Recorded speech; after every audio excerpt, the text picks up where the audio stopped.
వాళ్ళ బాబాయ్తో పాటు వాళ్ళ బాబాయ్ రాముతో పాటు వచ్చినటువంటి శ్రీనివాసులు అనే 9 సంవత్సరాల వైట్ షర్ట్ ధరించినటువంటి అబ్బాయి కనబడటం లేదు.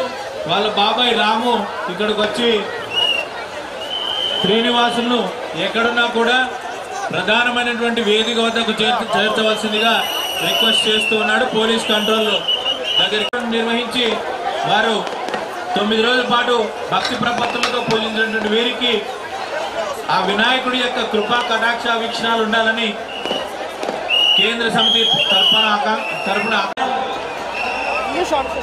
కేవలం కర్నూలు తెలుగు రాష్ట్రాలు యావత్ భారతదేశానికే పరిమితం కాలేదు, యావత్ ప్రపంచంలోనూ పరిమితంగా 10 దేశాలకు పైగా అంగరంగ వైభవంగా తర్వాత అతి ప్రధానంగా సుందరంగా వైభవోపేతంగా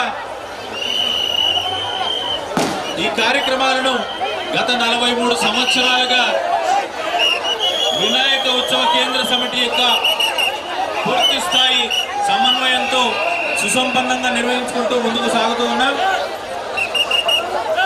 ఒక ప్రకటన, శ్రీనివాసులు అనే 9 సంవత్సరాల కొత్తపల్లి కీర్తిశేషులు సిఏ రామసుబ్బయ్య శర్మ, కీర్తిశేషులు చంద్రశేఖర్ శర్మ, సిఏ సతీష్ శర్మ, సత్యనారాయణ గురునాథ్ వర్మ నుండి అటువైపుగా తీసుకురావాల్సిందిగా కోరుతూ ఉన్నాం. అతి భారీ విగ్రహాలు వరకు తరలించాలి. వీటన్నిటినీ కూడా ఆయా ప్రాంతాల్లో విధి నిర్వహణలో ఉన్నటువంటి పోలీస్ శాఖ వారితో పాటు వాలంటీర్లందరూ కూడా తగిన విధంగా సహకరిస్తామని ఆశిస్తూ ఉన్నాం. తద్వారా అతి భారీ విగ్రహాలు క్రేన్ల వద్ద, చిన్న విగ్రహాలన్నీ కూడా చేతుల మీదుగా జరిగేటువంటి నిమజ్జన ప్రాంతాల్లో తరలించడం ద్వారా మనం ఈ భగవంతుని కోరుతున్నాం.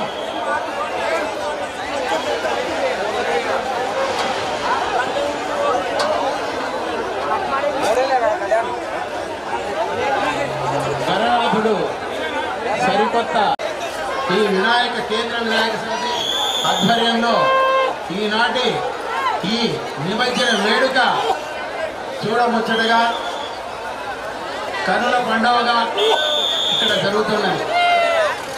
అయితే ఇంకా కొన్ని ఘాట్లు ఖాళీగా ఉన్నాయండి. విగ్రహాలను త్వరగా పోలీస్ కంట్రోల్ రూమ్ దగ్గరికి తీసుకురావాల్సిందిగా వాళ్ళ బాబాయ్ అనేటువంటి రాము అనే అతనికి అప్పుడే స్టేజ్కి పక్కన ఉన్నటువంటి పోలీస్ కంట్రోల్ రూమ్ దగ్గర చేర్చవలసిందిగా కోరుతున్నాం.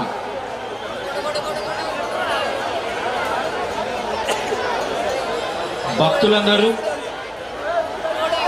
గణేష్ మహోత్సవ కేంద్ర సమితి వారి సూచనలు పాటిస్తూ త్వరగా నిమజ్జన కార్యక్రమం వద్దకు వినాయక విగ్రహాలను తరలిస్తారని ఆశిస్తూ ఉన్నాం.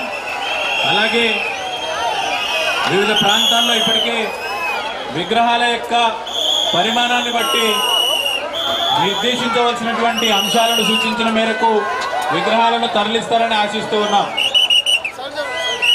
ఇక వినాయక వ్రత కథ ఫలితం, అలాగే వినాయకుడిని ఆరాధించడం వల్ల కలిగేటువంటి ఫలితాలను మనకు అనేకమైనటువంటి పురాణ సంబంధమైనటువంటి ఆధారాల ద్వారా మనం తెలుసుకోవచ్చు.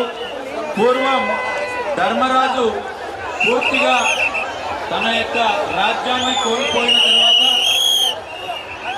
సర్వము పోగొట్టుకున్నవాడై వనవాసం చేస్తూ నైమిషారణ్యాన్ని చేరుకున్నాడట. అక్కడ ఉన్నటువంటి శౌనకాది ఋషులకు అనేక పురాణ రహస్యాలు బోధిస్తున్నటువంటి